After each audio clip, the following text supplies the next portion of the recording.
Morning all, I am Akhil. We are here to present seminar on the topic parabolic method of least squares and types of trend line. We are group 2 and our group members consist from roll number 16 to 25 and they are Adil, Ajmal Shafin, Akhil, Adul Raj, Bharat, Rohit, Roshan, Simit, Amaltul Kayyum and Anaya Farveen. First of all, I welcome Adul Raj to present topic parabolic method of least squares. Parabolic method of least squares.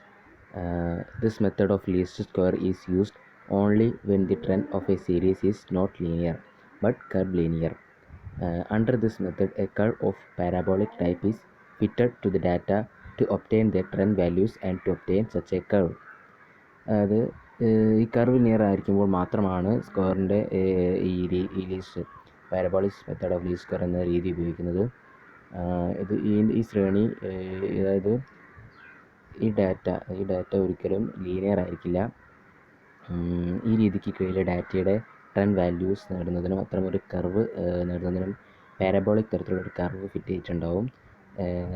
ഇത് determine ചെയ്യുന്നതിന് ഒരു equation ഉണ്ട്. Equation എന്ന് വെച്ചാൽ yc is equal to ax a plus bx plus cx whole square plus dx cube plus etc plus mxn.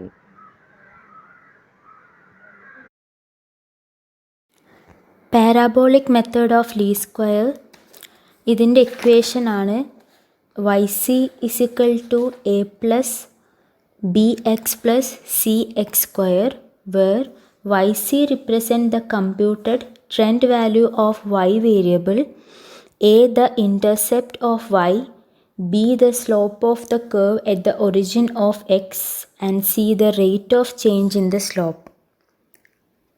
In the above equation, a, b and c are the three constants, the value of which are determined by solving simultaneously the following three normal equations.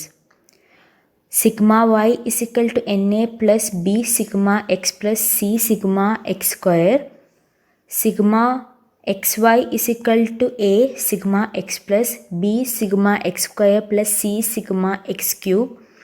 Sigma x square y is equal to a sigma x square plus b sigma x cube plus c sigma x4.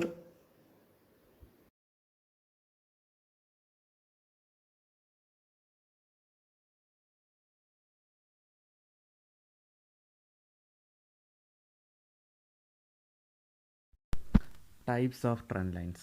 Trend lines are used for description of the growth or decline of the time series and as an aid to the study of the long-term trend of the economy. അങ്ങനെ വെച്ചാൽ trend lines ഒരു time സീരീസിലുള്ള ഗ്രോത്തും ഡിക്ലൈനും മനസ്സിലാക്കാൻ സഹായിക്കും. അതായത് തന്നെ ഒരു എക്കണോമീൻ്റെ long term trend എന്താണെന്ന് പഠിക്കാനും എല്ലാം സഹായം ചെയ്യും.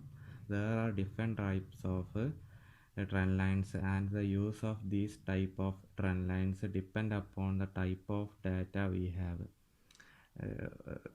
കുറേ ടൈപ്പല്ല ട്രെൻഡ് ലൈൻസ് ഉണ്ട്. കാര്യം പറഞ്ഞാൽ 6 ടൈപ്സ് അല്ല ട്രെൻഡ് ലൈൻസ് ഉണ്ട്. ഈ ട്രെൻഡ് ലൈൻസ് ഏതോ ഉപയോഗിക്കുന്നത് ഡിപ്പെൻഡ് ചെയ്യുന്നത് മുമ്പുള്ള കയ്യിലുള്ള ഡാറ്റ അനുസരിച്ചാണ്. ടൈപ്സ് ഓഫ് ട്രെൻഡ് ലൈൻസ് 6 എണ്ണാണുള്ളത്. അതിൽ ഫസ്റ്റ് വണ്ണാണ് linear trend line. Linear trend line is used in the case of simple linear data sets. A linear trend line usually shows an increasing or decreasing trend at a steady rate. The data is considered as linear if the pattern of data points plotted on a graph resembles a line. അതായത് ഇത് use ചെയ്യുന്നത് simple linear data set ചെയ്യാൻ വേണ്ടിയിട്ടാണ്. ഇത് മെയിനായിട്ട് show ചെയ്യുന്നത് study റേറ്റിൽ വരുന്ന ഇൻക്രീസിങ് അല്ലെങ്കിൽ ഡിക്രീസിങ് ആയിട്ടുള്ള ട്രെൻഡ് ലൈന് ഇതിൽ കാണിക്കാൻ വേണ്ടിയിട്ടാണ്. ഒരു ഡാറ്റ ലീനിയർ ആയിട്ട് കൺസിഡർ ചെയ്യൽ അതിൻ്റെ ഗ്രാഫിൽ പ്ലോട്ട് ചെയ്യുമ്പോൾ അതൊരു ലൈനായിട്ടോ അല്ലെങ്കിൽ ലൈൻ പോലെ കിട്ടുമ്പോഴോ ആണ്. ടൈപ്പ് ഓഫ് ട്രെൻഡ് ലൈൻസ് 6 എണ്ണാണുള്ളത്. അതിൽ രണ്ടാമത്തെ ട്രെൻഡ് ലൈനാണ് logarithmic trend line. If the rate of change in data increase or decreases quickly and then levels out, a logarithmic trend line is most useful as a best fit curve line. We can use both positive or negative value in a logarithmic trend line. അതായത് പോസിറ്റീവോ നെഗറ്റീവോ ആയിട്ടുള്ള വാല്യൂസിനെ ഇതിൽ use ചെയ്യാം. ഒരു logarithmic trend lines mostly use ചെയ്യുന്നത് best fit curve ലൈൻസിലാണ്.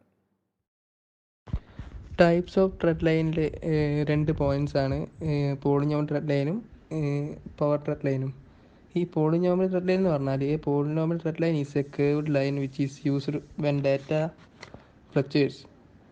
അതെന്താണെന്ന് വെച്ചാൽ data എപ്പോഴാണ് fluctuate ചെയ്യുന്നത് അപ്പോഴാണ് കർവ് ലൈൻ യൂസ് ചെയ്യുന്നത്. പിന്നെ എൻ്റെ എക്സാമ്പിളിൽ പറയുന്നുണ്ട് എന്താ വെച്ചാൽ for analysing gains and loss over a large data set a polynomial red line may be useful. The order of a polynomial is determined by the number of fluctuations in the data, that is the number of bends appear in the curve. A data set having only one hill or valley is generally treated as an order 2 polynomial red line. Similarly, the data set having 2 hills or valleys is considered as order 3, and a data set having 3 hills or valley is considered as order 4. പിന്നെ അടുത്തതാണ് power thread line. Power thread line എന്ന് വെച്ചാൽ A power thread line is A curved line which is best used in the case of data set the compare measurements which increase at A specific rate. അതെന്താ വെച്ചാൽ ഇത് ഏറ്റവും മികച്ചത് എന്ന് പറയുന്നത് ഒരു സ്പെസിഫിക് റേറ്റിൽ വർദ്ധിക്കുന്ന മെഷർമെൻറ്റ് കമ്പയർ ചെയ്യുന്ന ഡാറ്റ സെറ്റിൻ്റെ കാര്യത്തിലാണ്. അതിൻ്റെ എക്സാമ്പിളിൽ പറയുന്നത് എന്താ വെച്ചാൽ the acceleration of A car or bike at 1 second intervals. It is to be noted that we cannot create a power thread line in our data set contain 0 or negative values.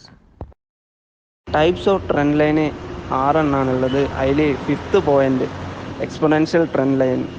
അങ്ങനെ പറഞ്ഞാൽ if the data values rise or fall at the increasingly higher rate, an exponential trend line is most useful. For example, an increasing trend noticed in the number of patients during a week due to community spread of COVID-19 virus. Exponential trend line cannot be used if the data set contains 0 or negative value. അങ്ങനെ പറഞ്ഞാൽ data വാല്യൂവിൽ high rate ഒന്നെങ്കിൽ ഹൈയോ അല്ലെങ്കിൽ ലോവോ ആവുകയാണെങ്കിൽ അതിൻ്റെ exponential trend എന്താ പറയുക ഏറ്റവും കൂടുതൽ യൂസ്ഫുൾ ആവുന്നത്. Moving average trend line. A moving average trend line smoothens the fluctuations in data so as to show it as a pattern or trend more clearly. It uses a specific number of data points for the purpose of smoothing the fluctuations. ഈ moving average trend line എന്ന് പറയുന്നത് ഒരു ഡാറ്റയിലെ ഏറ്റക്കുറച്ചുകളെ സ്മൂത്താകും. അങ്ങനെ അതൊരു pattern അല്ലെങ്കിൽ ട്രെൻഡായി കൂടുതൽ വ്യക്തമായി കാണിക്കും.